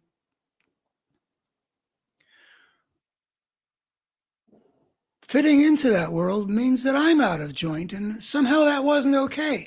And I had two questions on my mind. Why is the world so tormented and destructive, as I then saw it as being the Soviet tanks going into Prague, the United States in this unfortunate war in Vietnam, all these assassinations, the riots in Paris. Why is the world like this? I hadn't, I mean, I knew I hadn't been living in the best of all possible worlds, but basically the world was okay, so I thought. But now I knew it wasn't. And what do I do with my life that makes sense? And then in a course of about 10 minutes in August of 1970, that gets delivered to me by who knows what. Like I said, there are some mysteries that my philosophy doesn't explain. It seemed like I got shown something really vital that I've been presenting to you in bits and pieces here. But it arrived like it was something more than just me thinking. It was something else. And then I spent years and years explicating it, showing it to be valid. And you know, like what I was trained to do with a 33-page small print bibliography. But the message got delivered. This is what happened to humankind. And so I had an answer to the question, why is the world so screwed up? And I also had an answer to the question, what should I do? I made a promise at that point that I would do everything I could to develop what I saw, to articulate it in as persuasive and compelling and effective a way as I could to my fellow human beings, and to get it out into the world. I made a promise, which was at a moment that was, I mean, no moment in my life has been like that. I made a promise that was so heartfelt and scary to make that I cried. And I'm not one much for crying, but it was heavy. And I kept that promise as best I could. And the whole adventure is about how difficult that all turned out to be. But it got out there. And as I often say, the University of California Press, SUNY Press, out there, New York Times, full page review in 1984, comes out from Houghton Mifflin, big paperback, all sell out, gets reviewed in various places. The thinking world is exposed to it. It makes bold claims that end up not being refuted in the least, in spite of the fact that if they were true, it would have major ramifications. Like I'm talking about those beneficial impacts, changing the way we understand ourselves and the nature of the forces at work in our world and the challenges that we face, major implications on those kinds of questions if it were true, yet put out there in as compelling a way as I was able to do while earning my doctorate to writing a 1,600-page dissertation. I got it out there. I thought the whole thing was going to, fly, a feature in Esquire magazine, not refuted, not accepted, not struggled with, but just ignored. Talk about mysteries. And that basically tells you why I'm still here. I made a promise, not only to get that idea out, but there are a lot of other ideas that are attached to it, as I've indicated.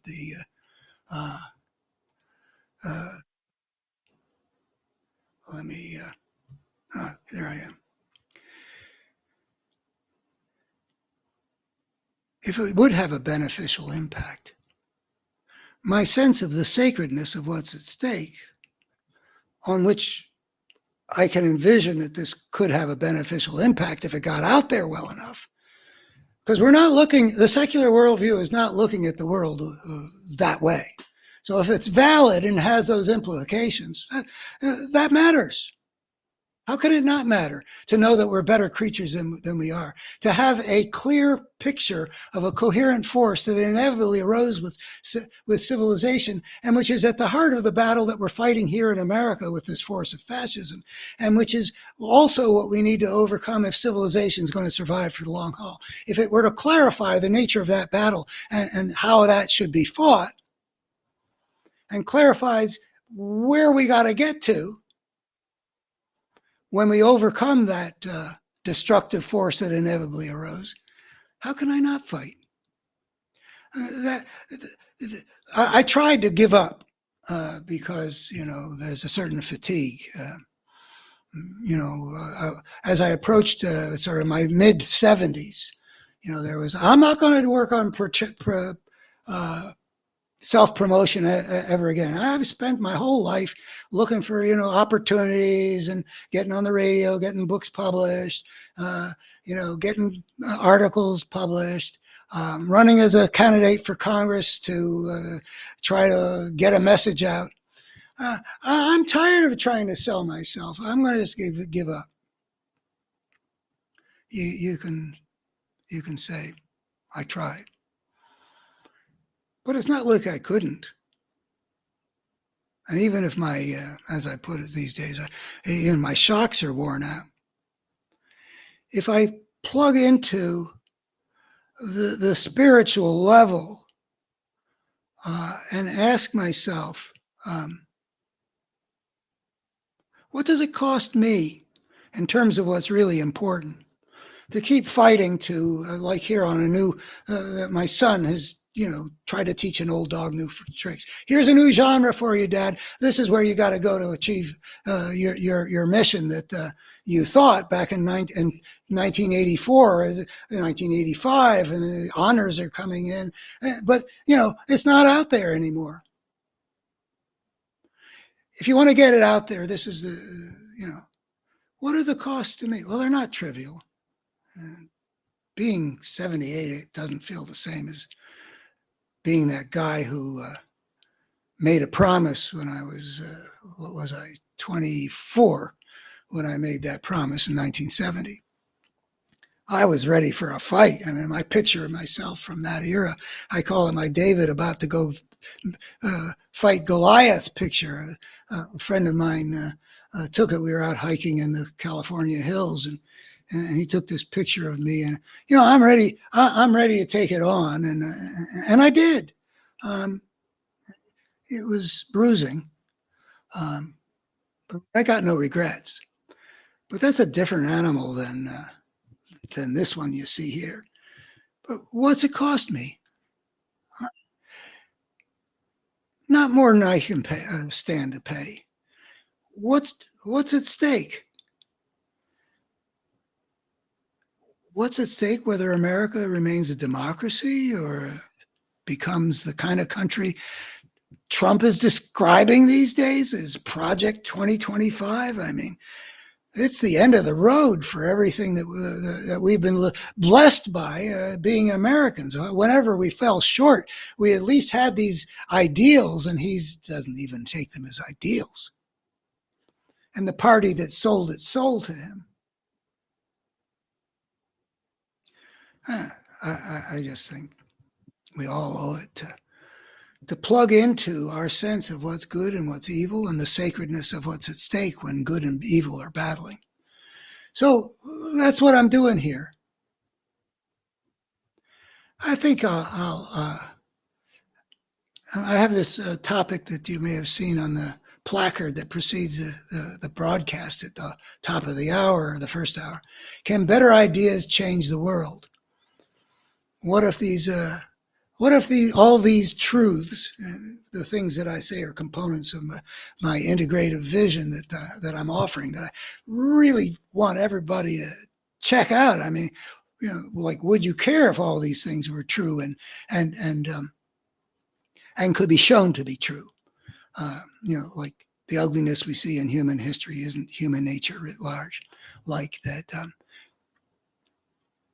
Something you might call the spirit of the gangster will inevitably have a disproportionate say in how any creature's civilization evolves on any planet, once it steps onto the path to civilization, because it unleashes a destructive force which drives the evolution of that creature's civilization in certain predictable directions, which are well summed up by saying the spirit of the gangster, the warlord, is going to be way overrepresented in having a voice. And if add to that truth the idea that the evolution, whatever creature evolves biologically, is going to inevitably be a cultural creature. It's going to have certain experiential tendencies, and those experiential tendencies will be life-serving. And I believe, I mean, it's certainly true of us humans, I believe the idea that the moral dimension and the spiritual dimension will be real important and life-serving, and will have an existence that's sort of built into the creature.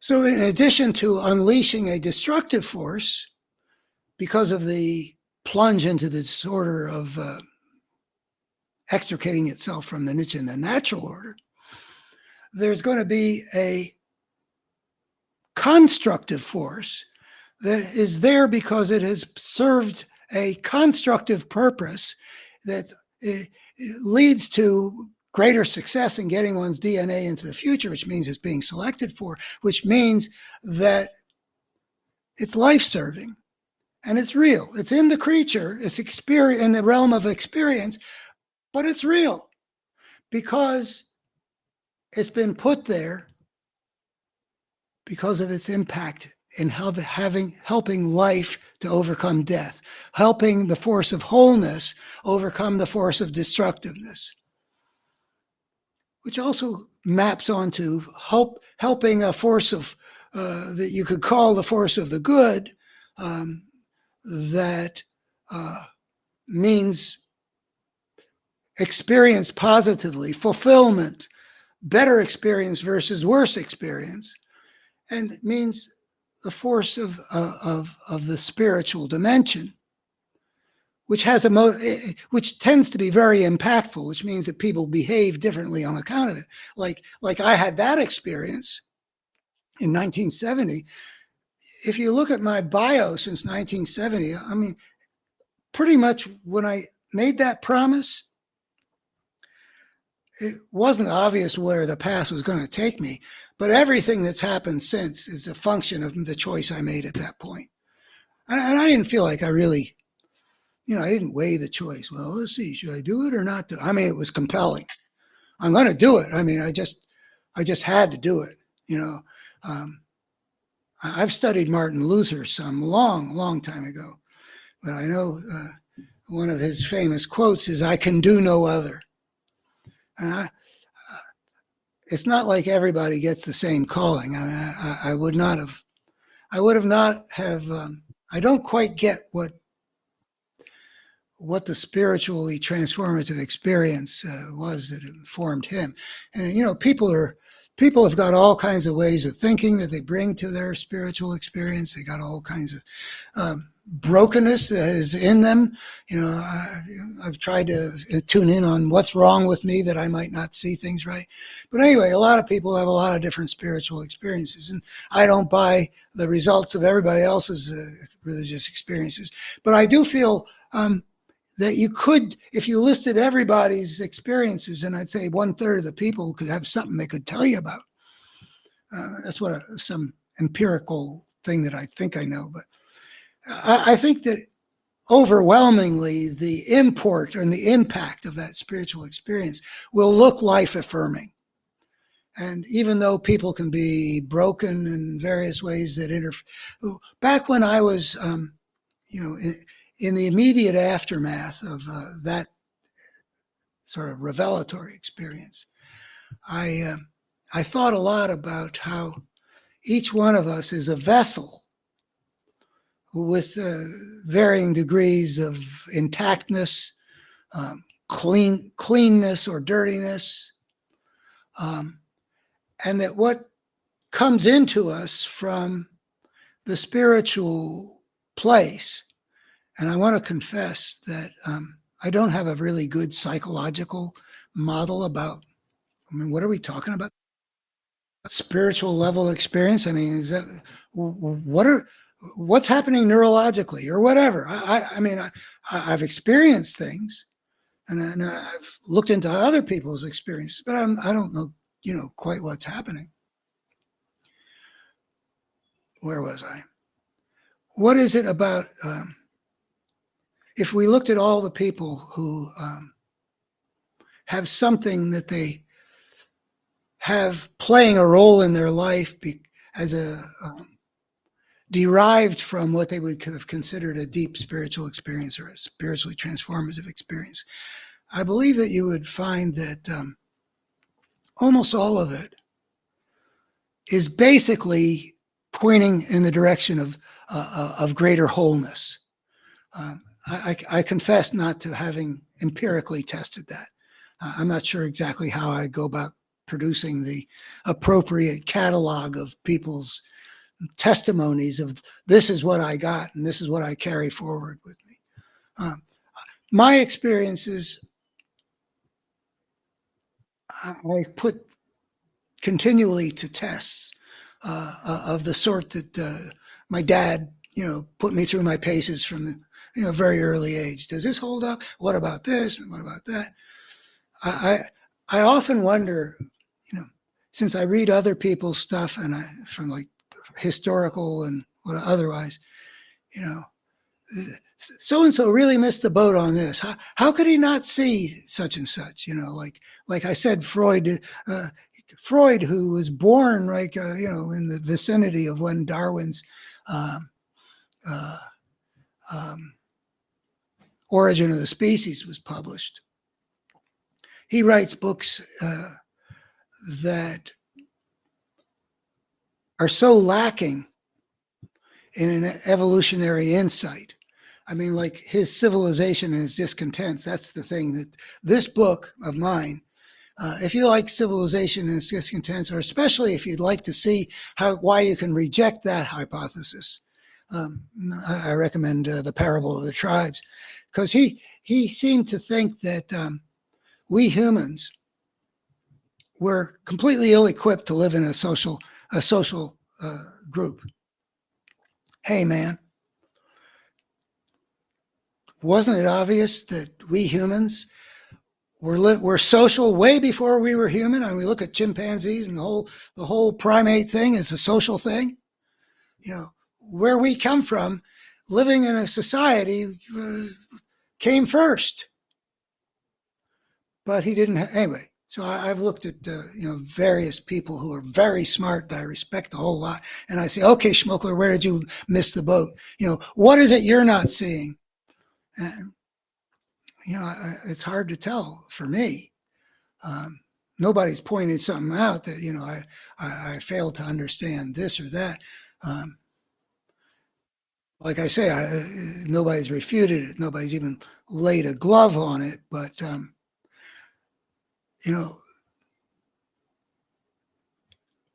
the search for the truth is not easy. But I really do think that I can deliver something if you go check it out. And so even though I know I take the risk of sounding like, I say, well, beneficial impact.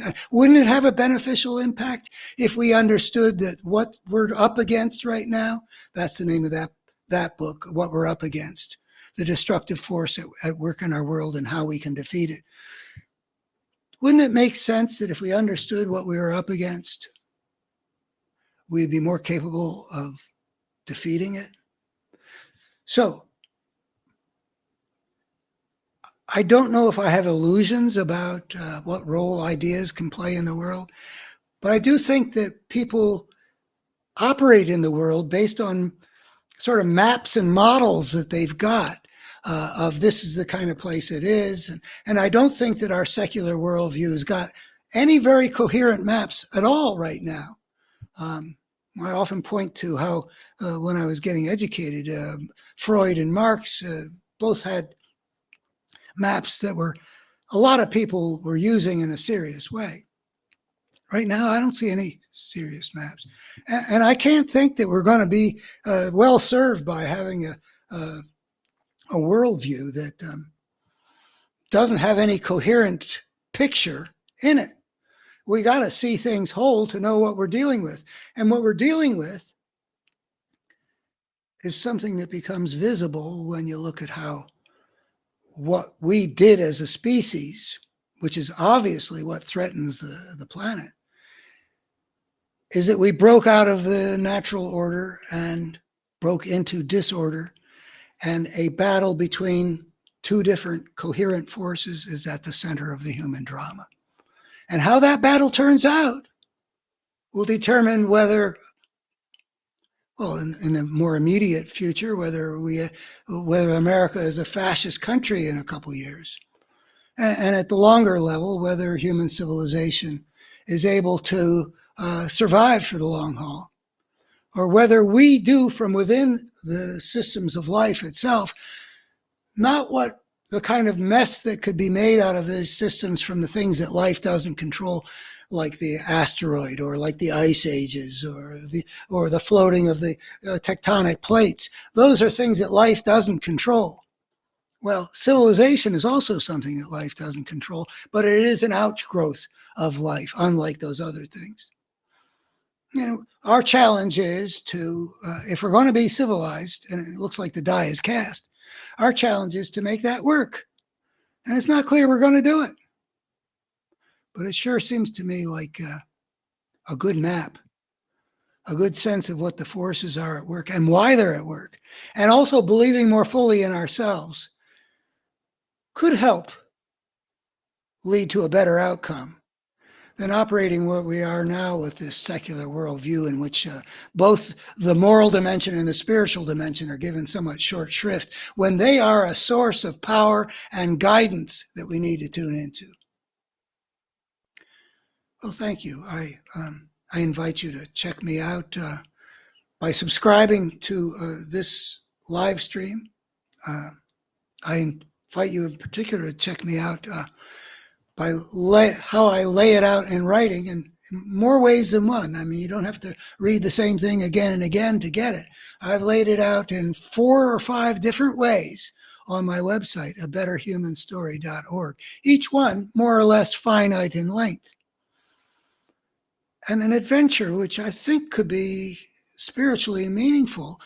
It certainly has grown out of a spiritually meaningful trip that I've been on since, well, whenever I want to start, the questions arising in 1968 or a big piece of an answer coming to me in 1970. Thanks. Bye-bye.